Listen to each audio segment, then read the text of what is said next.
दोस्तों एक बार फिर से स्वागत है आपका प्रजापति न्यूज में। भारत का हुआ बुरा हाल। इस फोटो को देखकर अंदाजा लगा सकते हैं कोरोना का तीसरा लहर चालू हो गया है दोस्तों। लेकर आ रहा हूं। क्या आपको मालूम है चाइना ने कोरोना वायरस को कैसे हराया और क्यों हमारा देश भारत आज भी कोरोना वायरस को नहीं हरा पाया? आखिर क्यों? और क्या आपको मालूम है चीन फिर से भारत को खतरे में डालने वाला है? आज के इस वीडियो में पूरी डिटेल में मालूम चलेगा।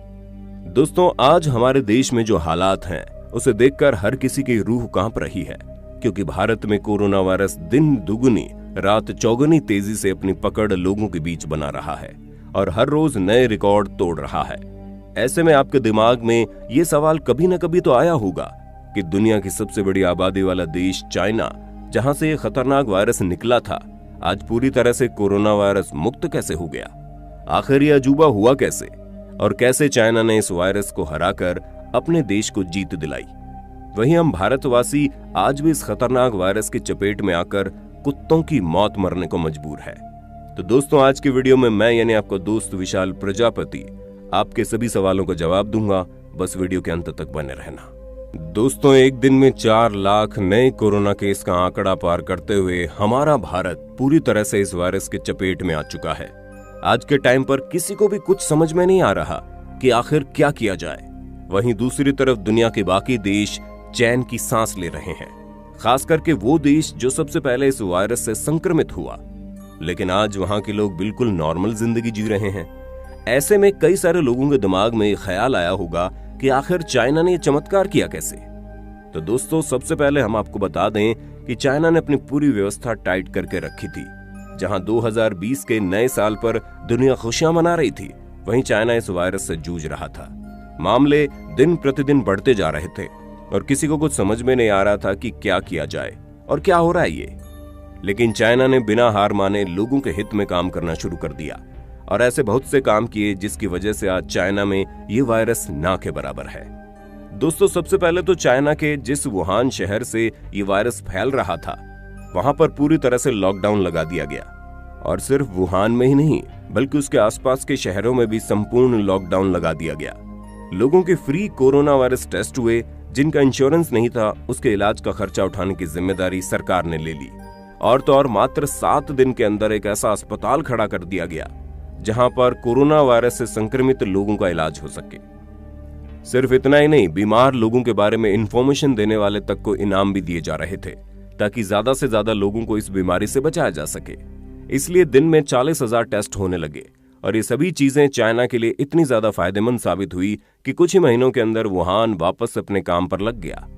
और अब ये हाल है कि चाइना में लगभग हर किसी को वैक्सीन लग चुकी है ताकि ये संक्रमण अगर दोबारा से फैले तब भी किसी को मौत के घाट न उतरना पड़े। और इन्हीं सब तरीकों पर काम करके चाइना ने वाकई में इतिहास रच दिया। आगे बढ़ने से पहले अगर आप हमारे चैनल पर नए हैं तो प्लीज सब्सक्राइब करके घंटा हिलाना मत भूलना। ऐसा करने से आप पर कृपा आनी शुरू हो जाएगी। ट्राई करो, इट्स वर्क। पर दूसरी तरफ अगर हम हमारे भारत की बात करें तो आज इस महामारी को हमारे देश में दस्तक दिए 1 साल से ज्यादा का वक्त हो रहा है, लेकिन अभी भी हमारे यहाँ की व्यवस्थाएं बिल्कुल ठप पड़ी हैं। हर किसी को पता था कि अगर ये महामारी और ज्यादा फैली तो लोगों को ऑक्सीजन की जरूरत पड़ेगी, पर ये सब चीजें पता होने के बावजूद ऑक्सीजन की व्यवस्था नहीं करवाएगी। अरे ऑक्सीजन तो छोड़िए, यहाँ तक कि हमारे देश में मरीज को भर्ती करने के लिए बेड तक नहीं है। जहां इस वायरस के फैलते ही चाइना ने केवल 7 दिन में अस्पताल बनवा दिया, लेकिन हमारे भारत में अस्पताल तो छोड़िए, अस्पताल के बाहर खड़े होने तक की जगह नहीं बची है साहब। हालात ये है कि अगर कोई मरीज मरता है तब जाकर उसका बेड दूसरे मरीज को मिलता है।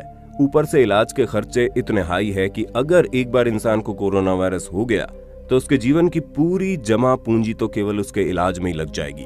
और इन सब चीजों के बीच सबसे ज्यादा शर्म की बात यह है कि हमारी भारत सरकार हाथ पर हाथ धरकर बैठी है और उन्हें इस बात से कोई लेना देना नहीं है कि देश में कौन किस तरह मर रहा है।